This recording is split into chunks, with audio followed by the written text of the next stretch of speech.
Welcome to Joyful Purpose, a podcast where we share faithful stories of purpose, joy, and resilience. I'm your host, Sheila Hora, and together we'll explore how faith shapes our lives, careers, and the challenges we navigate.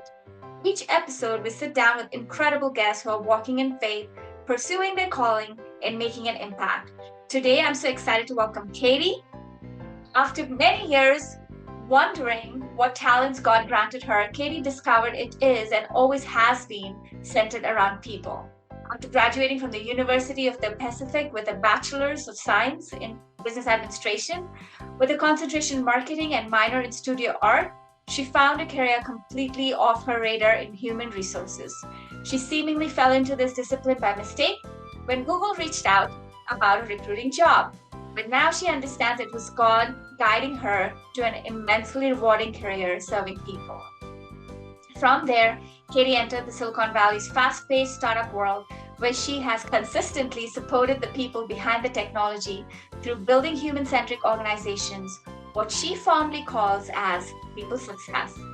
Katie has earned several HR designations, including the SHRM, SCP, PHR, GPHR, and currently serves as a member of the executive team at Elementum.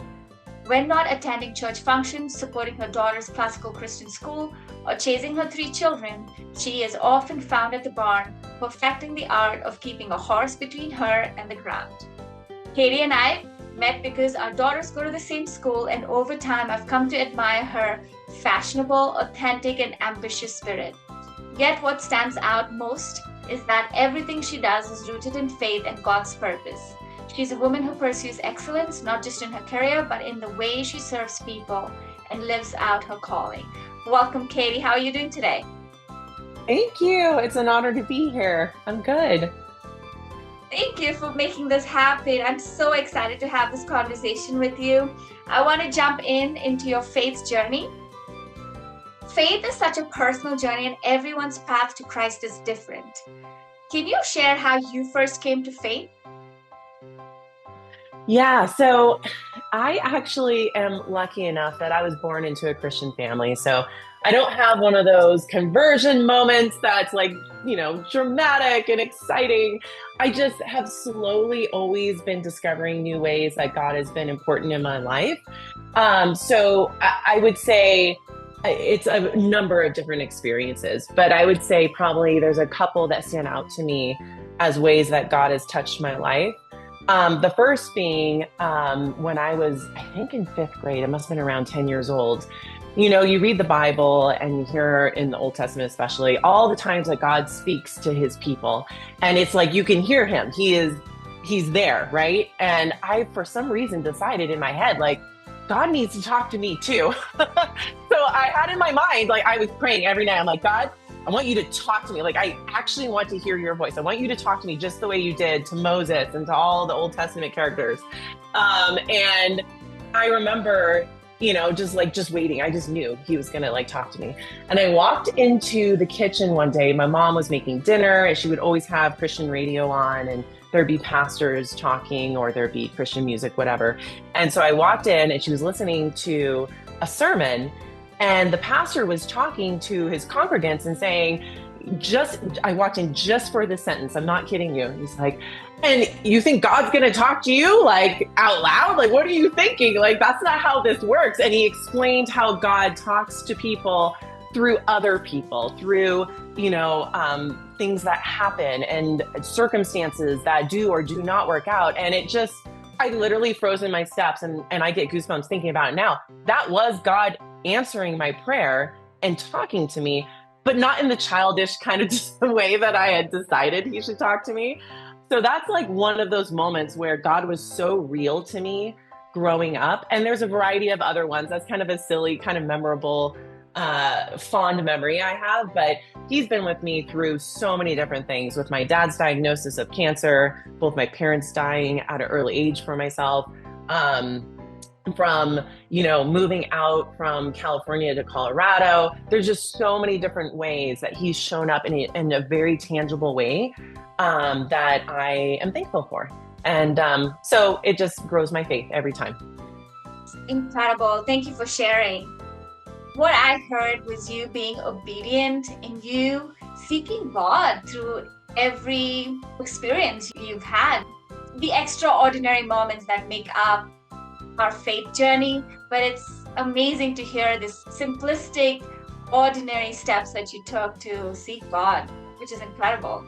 Thank you. Thank you. Yeah. I also wanted to ask if you had any challenges or suffering through your journey in faith. Yeah, I think that's when I would talk about my dad being diagnosed with cancer. It was around the same time when I was 10. And he was given 5 years to live, which I did not know at the time. My mom was an incredible mom. Like, she just knew she wanted to care for children since she was a young girl. And so her career was teaching before she had her own children. And then she became a stay-at-home mom and really dedicated her lives to her family, which I think is such a noble pursuit. But so she kept a lot of the details away from us, obviously. When I was 10, my sisters were probably at the time around 7. So we were much too young to really understand the gravity of the situation. So this is more of me kind of looking back on the situation. But so he wasn't given long to live. My mom had 3 young children, and, you know, she did her best to shield us. But I remember as I was growing up, there was this kind of realization that things were not normal and dad was not okay. And so I remember like waking up in the middle of the night and hearing my mom crying in the bedroom, or like my dad's sick or something. You know, you just kind of put those little pieces together. You're like, oh, whatever this cancer thing is, that's a bad thing. This is not good. And I think with that as a backdrop, it made me grow up in a way, or maybe just to shortcut to maturity a little bit, which didn't affect my fondness for my childhood. It wasn't like I had this immense pressure. It was just, you kind of reorder your priorities as a result. And I think that that's why faith and God and those real truths became so apparent as being a non-negotiable, important part of my life from early on.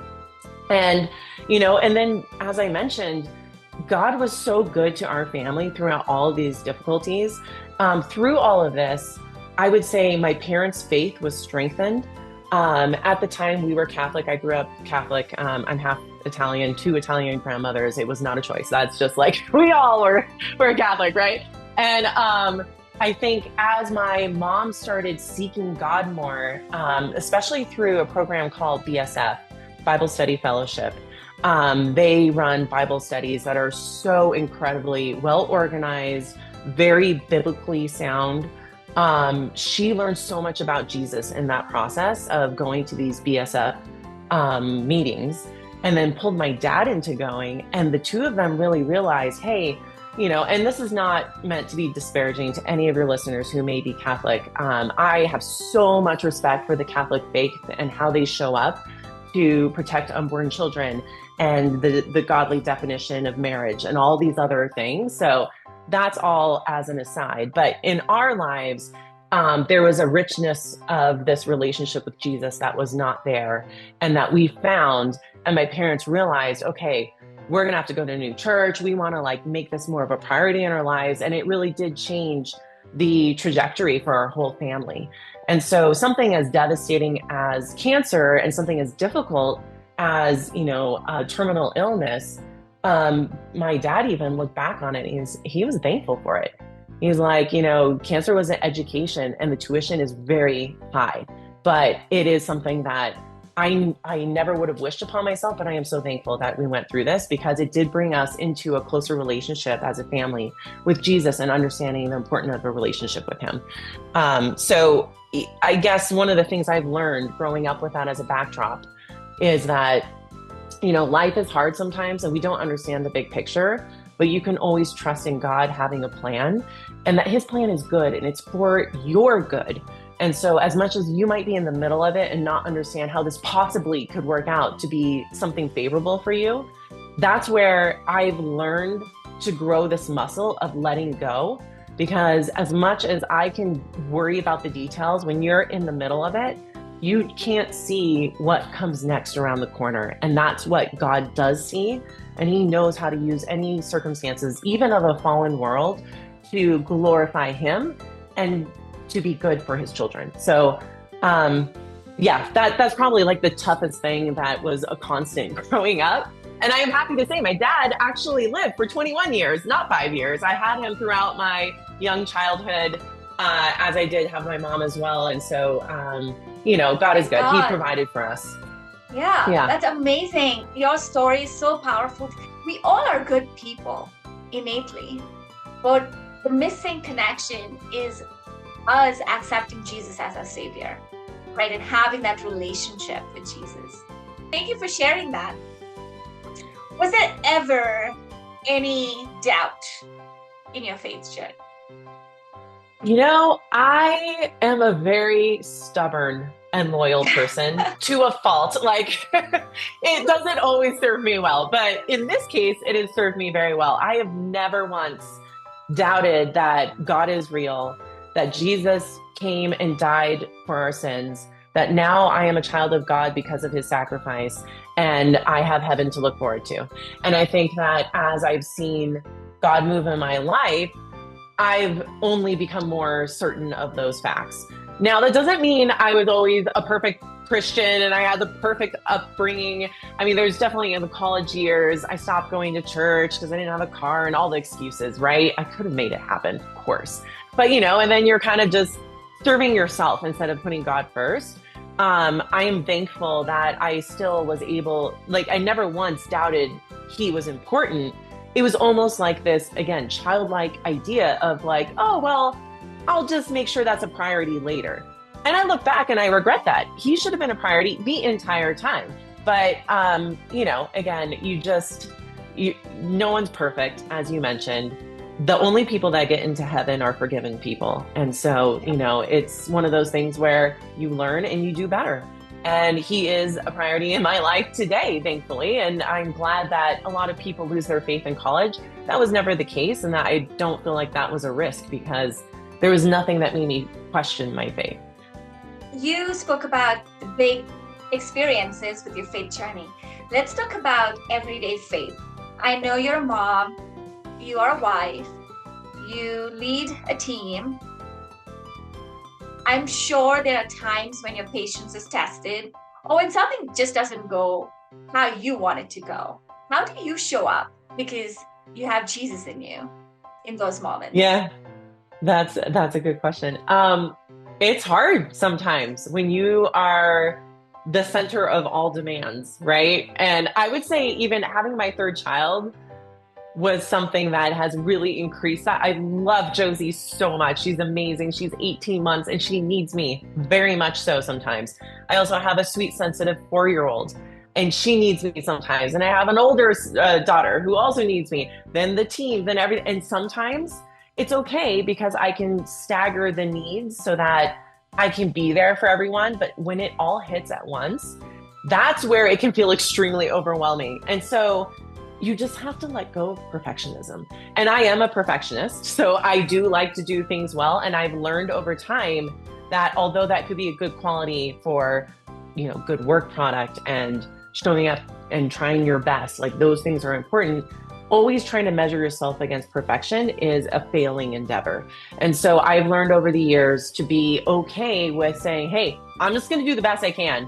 And at the end of the day, that's all I could give. And if it's not enough, I'm sorry, that's all I could get. You just have to learn how that, again, thinking back to your faith, Jesus is the only perfect person. And that is why he was the only sacrifice that could repair, the relationship between man and God. So I can recognize that I will never be that perfect. I can never be perfect enough. And that's true in my faith and that's true in my day-to-day life. And so I just have to just show up and do the best I can and just rely on God. Say a quick prayer. This is one of the things, like when you're really busy and you have so many demands, sometimes I can also feel guilty about my prayer life or the amount of time that I spent in the Bible or the amount of time I spent on the things that, again, I said were really important. Those are my priorities. But I also have to realize in the season of life that I'm in, I don't have time. Like it's just a luxury that I just am always chasing after and I don't have enough of. So saying a quick prayer, it doesn't have to be a perfect prayer. It could be an on the go, I'm frustrated and I'm trying my best, but I need God. And in that moment, I'm going to say a quick little prayer and that's it. It's from the heart and it's genuine and that's enough, you know? It's just kind of understanding where, as a human, I have my limitations and I will fail, but being able to forgive myself, and also relying on God, I think is how I get through it. That is so encouraging. I think showing yourself some grace in those busy moments is exceptionally important, because you can't beat yourself up, because again, there are so many people that depend on you. So, you cannot go into that spiral of, I'm not good enough. So absolutely. Thank you for sharing that. You said something really, really interesting. In this busy season, you may not get the time to spend with the Lord as you would hope, right? The amount of time that you want to spend with the Lord. Are there different things you do in the busy season to keep yourself grounded in faith? Yeah, that is such a good question. It's something I always struggle with too, is like, am I doing enough? Again, going back to showing myself grace. I would love to sit down and read the Bible for an hour or two every morning. I just cannot do that.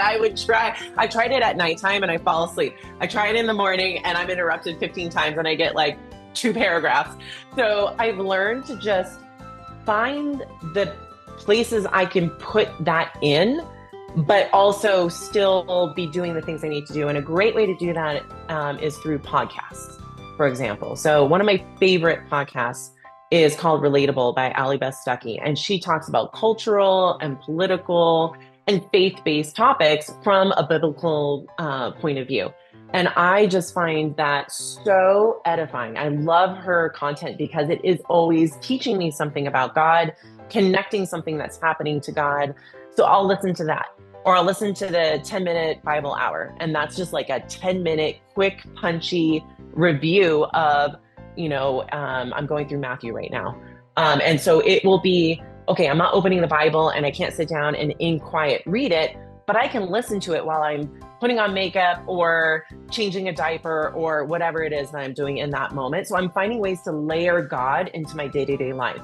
If I'm driving and I'm at a stoplight, sometimes I'll say a quick prayer. It's just finding those little moments where you can just stack in time with God and always be thinking of him and being aware of him.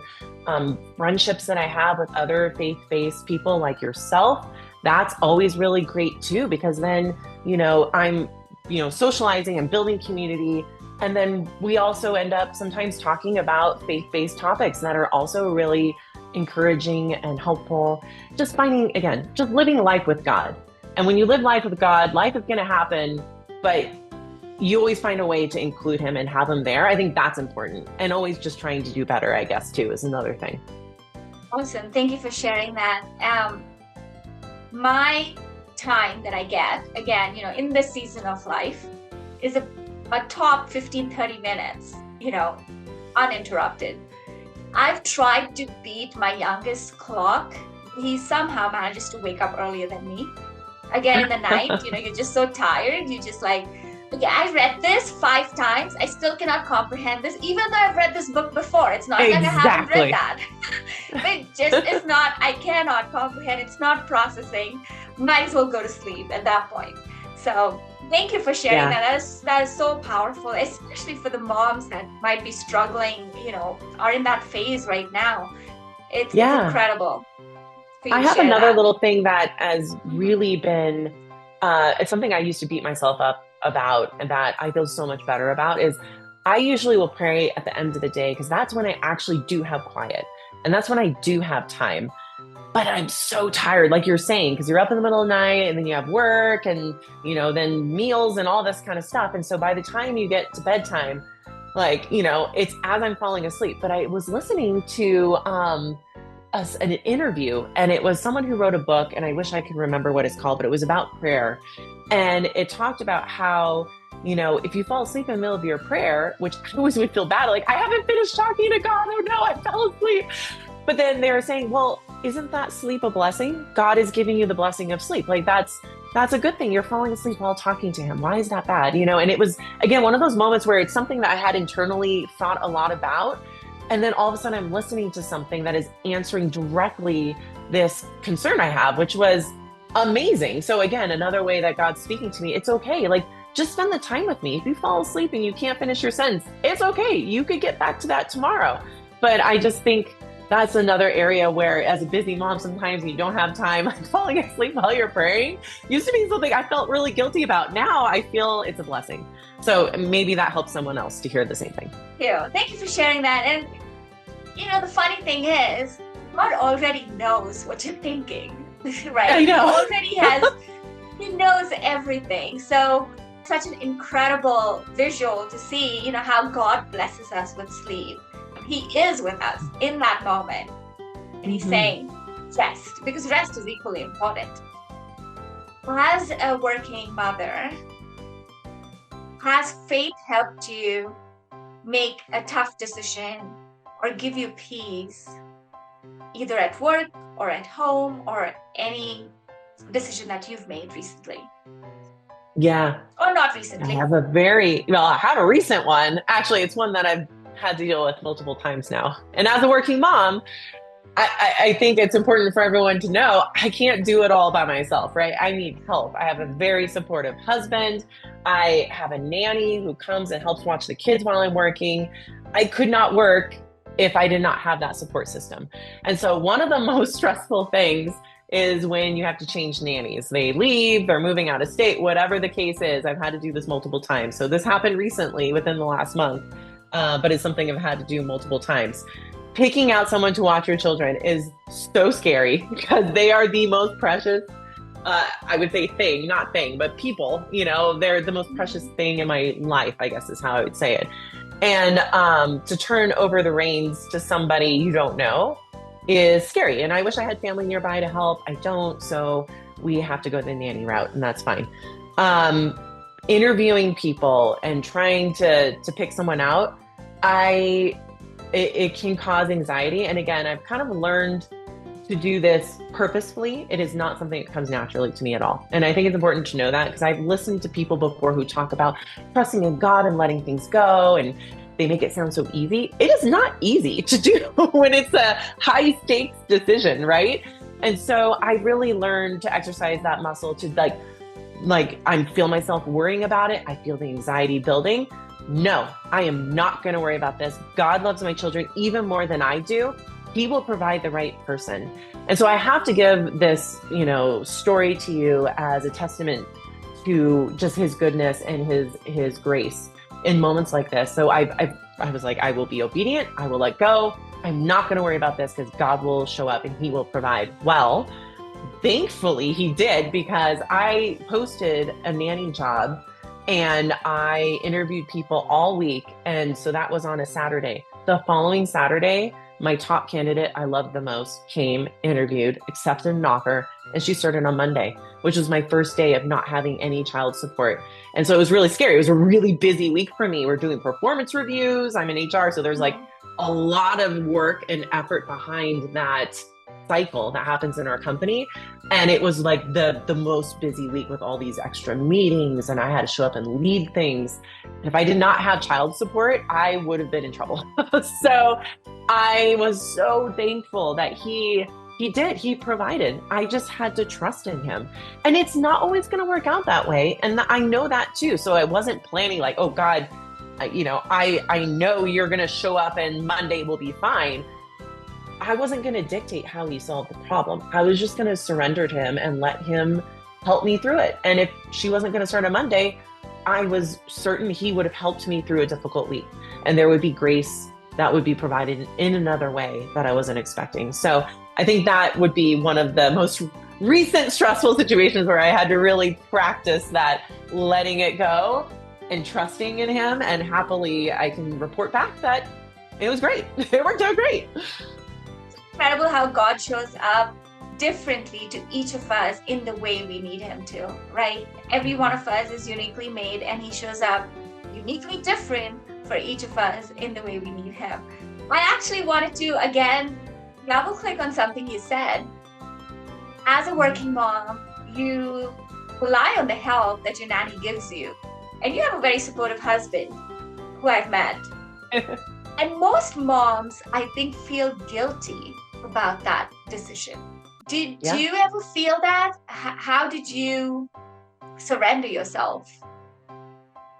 You know, yes, of course. Mom guilt is a real thing. It doesn't matter what you're doing in life. If you're a stay-at-home mom, you probably feel guilt. If you're a working mom, you definitely feel guilt too, in different ways. And in fact, even toggling back and forth between those two roles, you feel guilty. I'm spending quality time with my kids and my family. That's wonderful. And then I'm feeling guilty, like, oh, I should have done like 5 things at work and I didn't get that done yet. I'm gonna have to do that this weekend. Okay.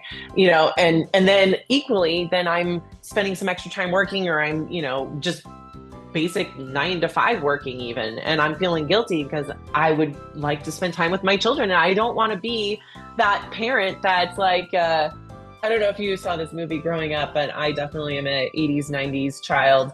And Hook was a movie I loved growing up. It's like the continuation of the Peter Pan story. And basically, not to give it away, but Peter Pan grows up and he's a horrible dad. He doesn't show up to things, right? And I like think about that and how like I don't want to be that absentee parent. It's just something that I'm always trying to balance. But I didn't really have a choice, I guess, getting into being a working mom.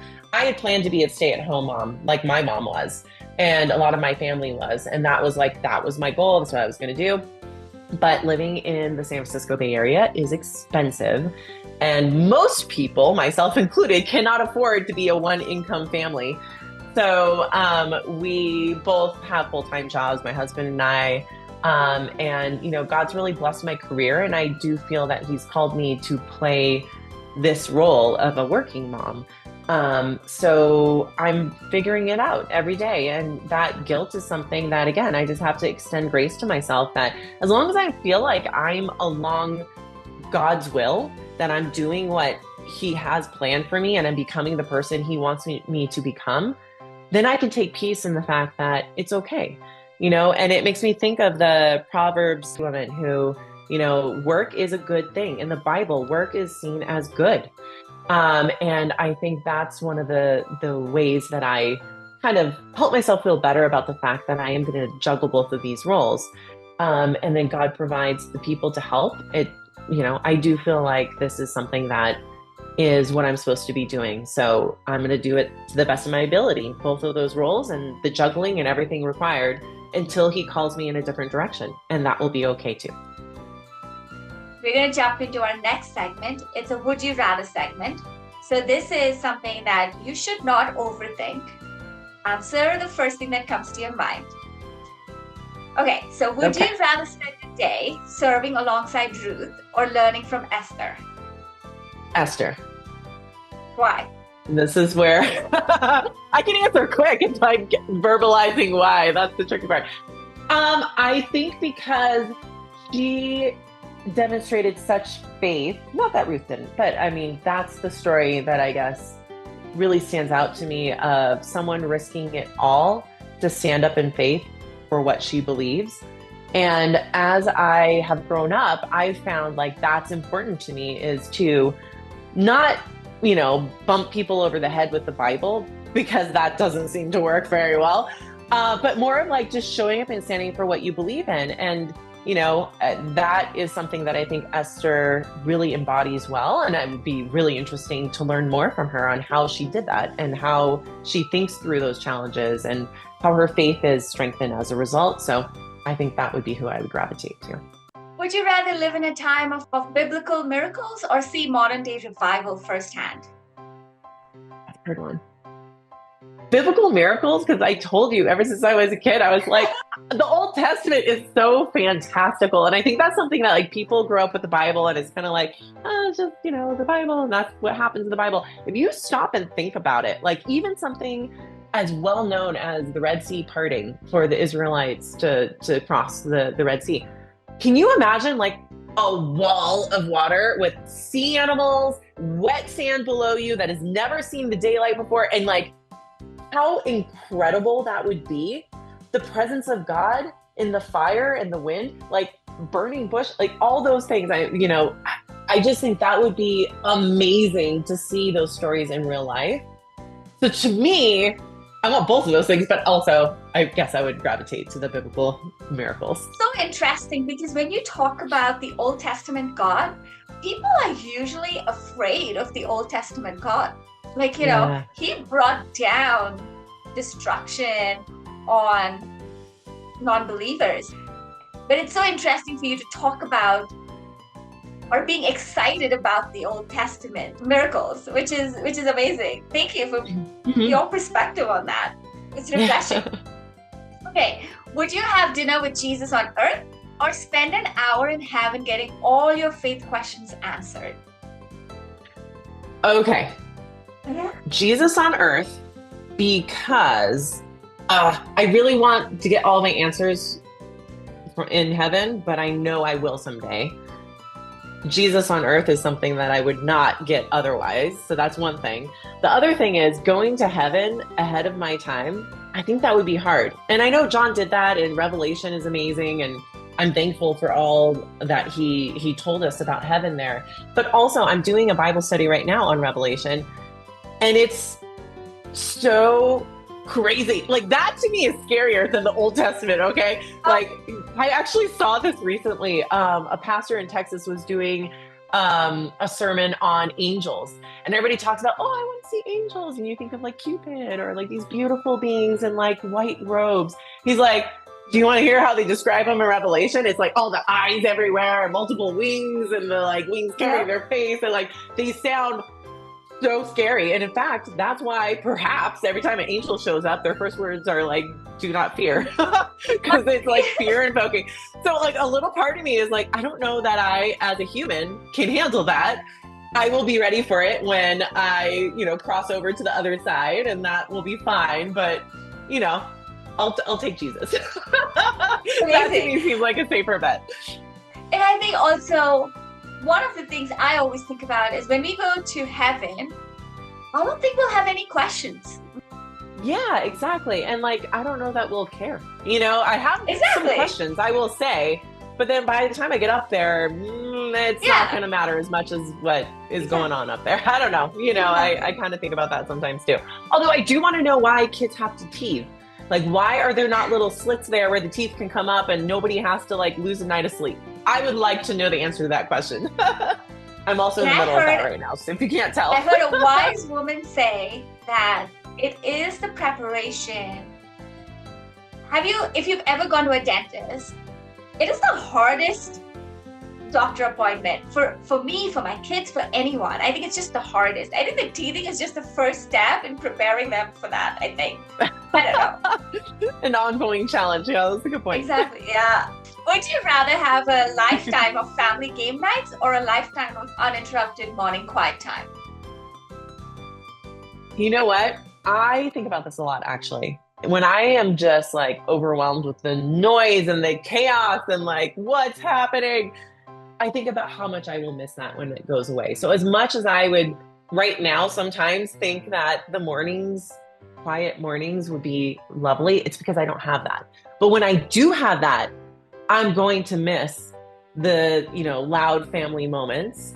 And I think that's like, as you get older, the people reminisce and talk about the things that matter to them. It's those like crazy family moments where everything's loud and chaotic.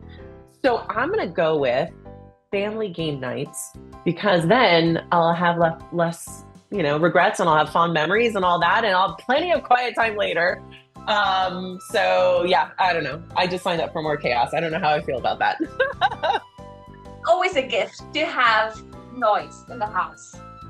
Okay. Mm-hmm. Would you rather have the gift of prophecy or the gift of healing? Healing. I kind of like not knowing what's coming ahead. Like I think humans are built to only deal with today. We're not really meant to worry about tomorrow. We don't need to worry about the past. The past is the past. Like, you're just meant to live in the here and now and today and worry about that. That's it. And, that's what the Bible tells us. And I really do think that we're kind of wired that way. In fact, with social media and expanding our view to all the problems in all the world has actually been detrimental to our mental health. So there's something about like you're an exceptional person who can not only have the gift of prophecy, but then be able to not let that affect you, I guess, in a way. And that's incredible. And some people are meant for that. And that's awesome. I just know myself and that's not me.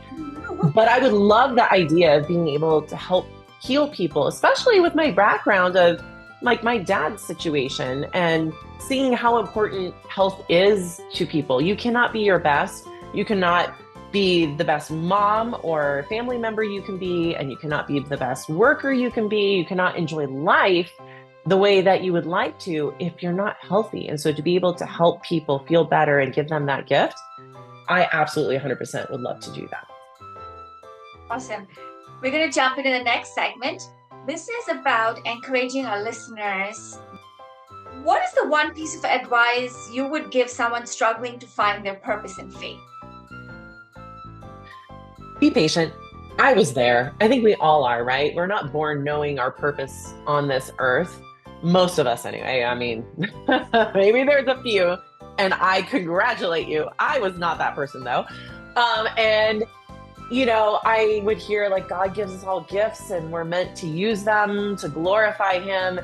And I think, as you read my intro, I always wondered what that was. It wasn't until kind of somewhat recently that I realized, oh, it's people and working with people and helping people. And like, that's why my job is HR. Oh, wow. And, my family and supporting my family. And that's something I can be good at and feel good about. And so it started to crystallize in my mind, but I did not know that for the longest time. But I also don't know that you have to know like upfront and when you want to. It's okay to kind of learn more about yourself, learn more about God, and you will have that revealed to you in time. So I think the number one recommendation would just be patient and spend time with God and look at what you're good at and try to connect the dots. And he's going to help you do that. And you will find that out. But I think we do, especially as Christians, have a lot of pressure that we put on ourselves potentially around, how can I serve the kingdom? And I want to do it the right way. And I want all the answers. And, as much as that sounds great, God also gives us the gift of patience. And if you're not born with patience like me, he's going to work on that and make sure that you actually learn how to have that skill too. So patience. Awesome. Okay. What's a Bible verse that has been your anchor in tough times?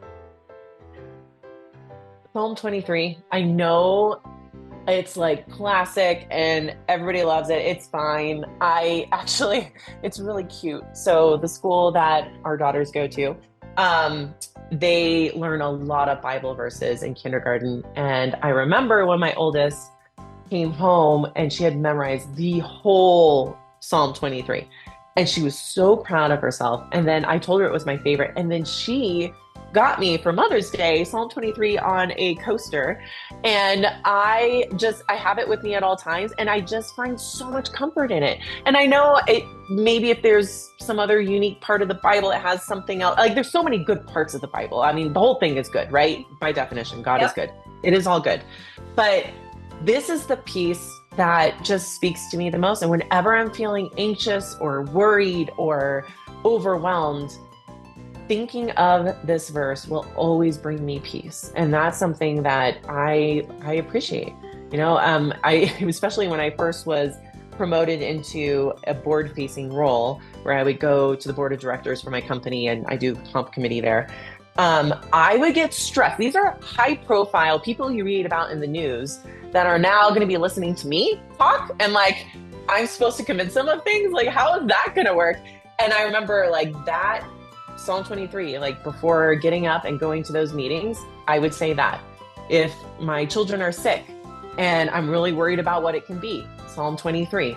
If any circumstance, it just always is consistently helpful. And so it has to be my favorite. So for those that are listening, Psalm 23 is "The Lord is my shepherd." That's the psalm that Katie's talking about. So we're going to jump into our last segment today, and it is a rapid fire segment. So again, please do not overthink the first thing that comes to mind. What's your favorite Bible verse for encouragement? Well, Psalm 23. Okay. Well, we just talked about it, so okay, next. What's one worship song that always lifts your spirit? So I love the modern stuff, but I also love like the old stuff too. I just found out that there's this, like all those old hymns that I grew up with, especially in the Catholic Church. There's a lot of hymns there. Carrie Underwood, that's right. She just came out with like kind of this Western, kind of more modern version of all of the hymns, and I absolutely love it. I think that probably out of those, How Great Thou Art is one that I'm so familiar with, and I love that one. I love Amazing Grace too. There's just so many good ones, and I'm really enjoying kind of bringing those back into my playlist through kind of a more modern musical avenue. But anyway, yeah, there you go. Yeah. Okay. Which woman in the Bible do you relate to most? I mean, I would say maybe I like Esther a lot. I don't identify with how fancy she is, but I love her conviction of doing the right thing against all odds. And I think, especially in my role through the last 5 years and how crazy the world has gotten, it's been really important for me in HR to have a rudder and to stand up for what's right, not what's popular. And I think that's why I would want to meet her. And we just talked about that. And it's funny that you would have put that as a choice, because I think that she is a great example of someone who was willing to risk it all to do the right thing. And I feel like in a much smaller scale, that is something that I feel called to do in my role as well. If you could have dinner with one woman from the Bible, who would it be? It can't be Esther. No. We're done talking about Esther. It would be Mary, because Mary the mother? I actually marry Jesus's mom. Yes, because as a mother of God, like fully man and fully God, I just have so many questions. Like, did he wake up in the middle of the night? Did he cry? Did he teeth? Like, what was that like? I have so many questions. I think it would be a very interesting dinner. And also I feel like she probably has some tips, and I would appreciate those too. Okay. Fasting or deep study? Which draws you closer to God? Deep study. I cannot do without food. It makes me hangry for sure. And so like, I like the idea of fasting, but like, I don't know that I can actually do it in a very God glorifying way. I think it'd just be kind of angry all the time. So I definitely think deep study would be the way that I would go. You know, it's so interesting. When we talk about fasting, we often talk about food, but I cannot fast food either, because, you know, first of all, I'm a 100-pound woman and I will disappear if I start fasting. So I have learned how to fast from internet. I have learned how to fast from binge watching. I have learned how to fast from reading non-faith books. You know, so stuff like that. I think that has helped me a lot. Fasting, in my opinion at least, is whenever I have the urge to binge watch, I instead pick up the Bible, right? Or whenever I want to go onto YouTube and look at all the shorts, I instead pick up the Bible. So I think that's how, in my mind, I have framed fasting to be, because I cannot fast food. I am a very, very hangry person as well. You and I both. Well, I love that. I love that perspective of how you can fast in other ways. And I definitely think like fasting technology is a huge one for me. Yep. But I do think like to focus on God, the deep study would probably still be my answer. Awesome. Okay. Coffee or tea? So coffee before 12 and then tea in the afternoon and evening. I have a very like strict line there. Yes, because the caffeine can affect sleep, and I am all about optimizing sleep these days, because you never know how much you're going to get, you know, especially with young kids. So, but a little unknown fact, I was a barista in college, and I had free coffee, which was great. And our shop would close at like midnight or 1 a.m. So I would take the evenings and I would have free coffee and study, and it was great. And I drank so much coffee. I just quit coffee after after that experience for like a good 5 to 10 years. But coffee is back on the menu. So, is there anything else you would like to share with our listeners? I guess the one piece of advice or the one thing that I think is important to me that might be helpful for other people to think about as well is to always just be genuinely yourself and to show up every day with those values intact. And, I think just looking at my working life or, in the community or whatever your life looks like, I think that's something that's always served me really well is to just be genuinely yourself. And it's not always going to be, speaking of tea, someone's cup of tea, but you will attract people and the community and the job and the coworkers and all the people that are complementary to you instead of you trying to appease others. So I think that's something that I would just leave people with is, just be genuinely yourself, put God first, and everything else kind of falls into place. Wow, what an incredible conversation, Katie. Thank you so much for sharing your story and wisdom with us today. I know our listeners are going to be so encouraged by this. Until next time, keep walking in faith and living with joy. Thank you for having me.